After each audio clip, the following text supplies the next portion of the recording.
It was 1893. A resort in Maryland told Charles Douglas that they didn't serve his kind.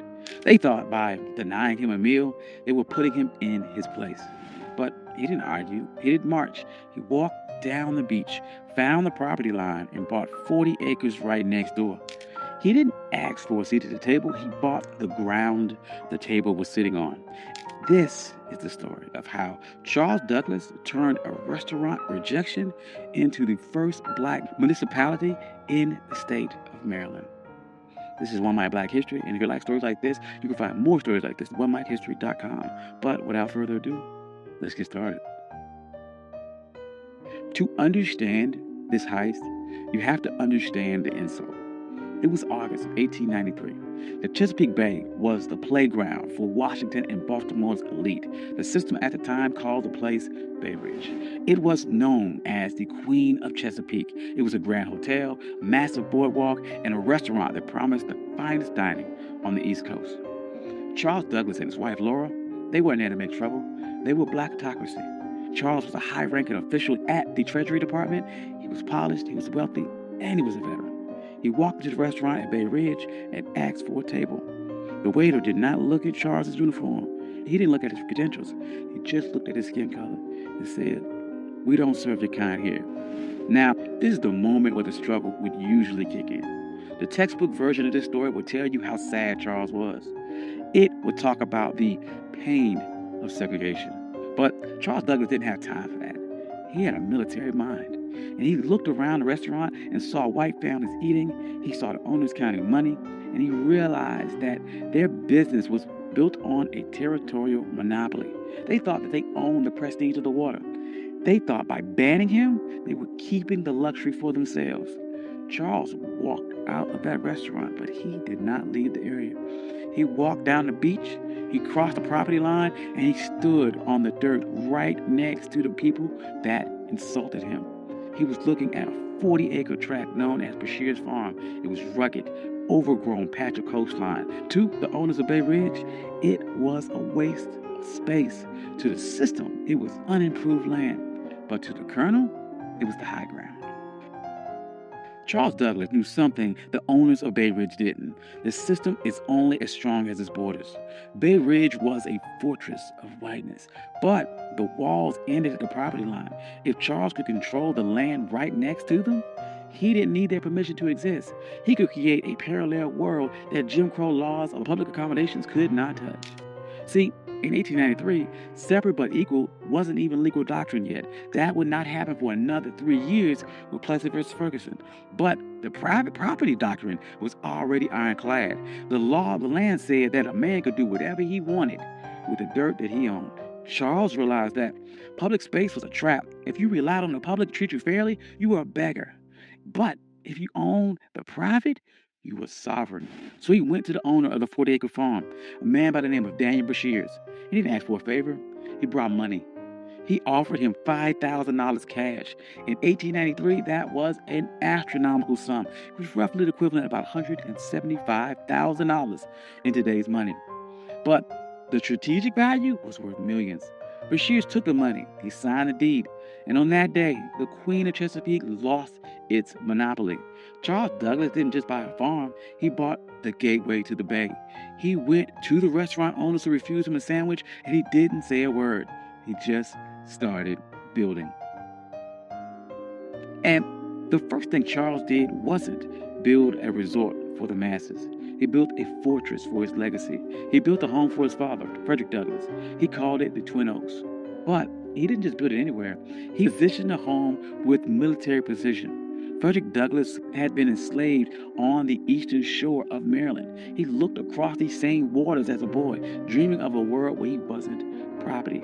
So Charles Douglas designed Twin Oaks so his father could sit on that property and look directly across the Chesapeake at the very shore where he was once owned.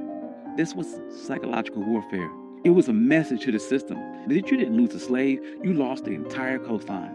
Frederick Douglass never got to spend a full summer there because he died in 1895. But the receipt was still filled. The Douglass name was now etched into the land in the deeds of Maryland. But Charles was not done. He knew that one house was an anomaly, but an entire empire is a network. So he began subdividing the land, and he didn't sell it to just anyone. He targeted the sovereign class. He sold lots to black doctors, black lawyers, black engineers, black poets in D.C. and Baltimore. He created a neighborhood where the white-only signs of Bay Ridge were relevant. By the turn of the century, Highland Beach wasn't just a place to swim. It was a black think tank. Paul Robeson was there. Langston Hughes was there. W.E.B. Du Bois was there. They weren't protesting segregation. They ignored it.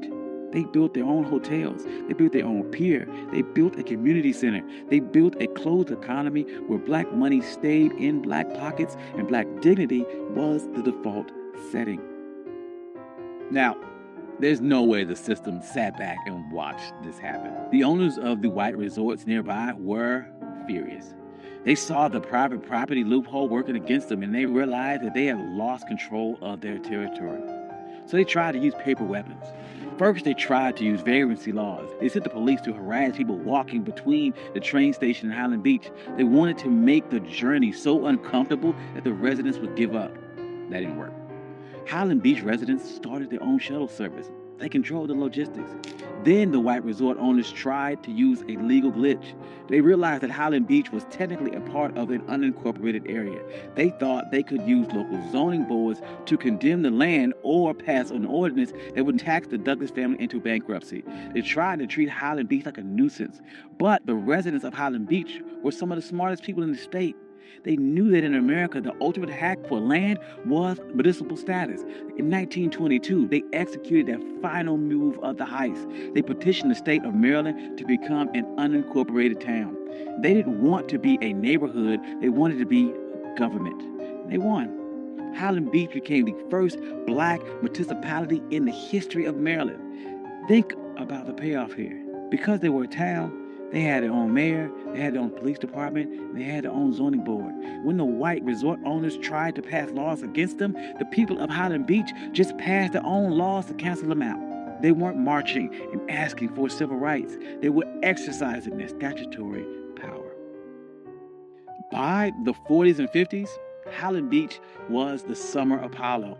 While white Maryland was obsessed with keeping its beaches segregated, Highland Beach was outproducing them culture and social capital. But the winds, they are changing, and the system shifted its strategy. In 1964, the Civil Rights Act passed and the public accommodations were integrated. On paper, this was a victory. But in a world of real estate and sovereignty, it was a Trojan horse. The system realized it could not keep black people out of the water anymore, so it decided to make the land too expensive to keep. This is the new Jim Crow.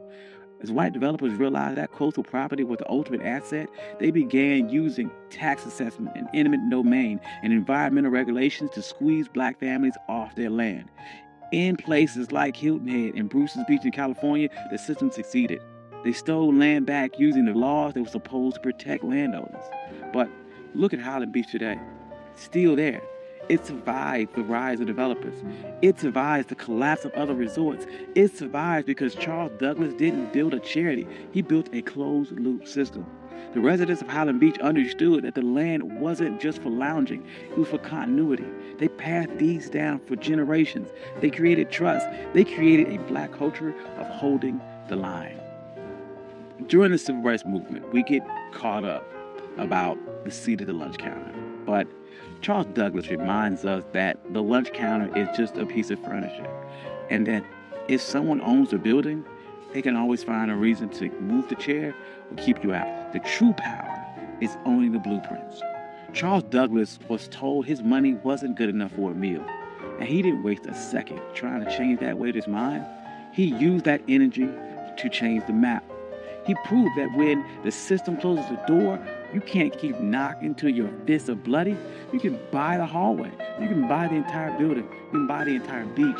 You can buy the ground that it sits on. And today, Highland Beach stands as a reminder that we aren't just laborers in the American story. We are the engineers of our own exit. Thank you. This is One My Black History.